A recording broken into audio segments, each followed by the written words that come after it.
زندگی کے راستے میں کبھی کبھی ہمارا لباس کسی کیل میں اڑ جاتا ہے۔ اگر ہم اسے زبردستی چھڑانے کی کوشش کریں یا آگے بڑھنے کی کوشش کریں تو کپڑا مزید پھٹ جاتا ہے۔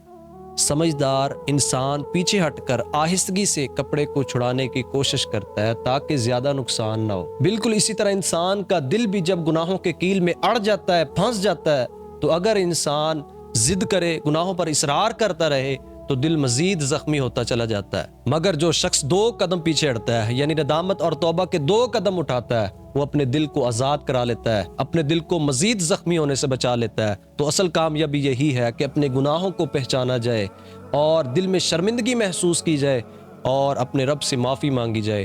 2 قدم، پہلا قدم احساس کا اور دوسرا اللہ سے معافی کا۔ پھر دیکھیں اللہ کس طرح اپنے بندے کو محبت سے گناہوں کے جال سے نکال کر اس کے اوپر اپنی رحمت کی چادر اوڑھ دیتا ہے۔ اور یاد رکھیں کہ ضد انسان کو نقصان پہنچاتی ہے اور ندامت خلاصی کا راستہ ہے۔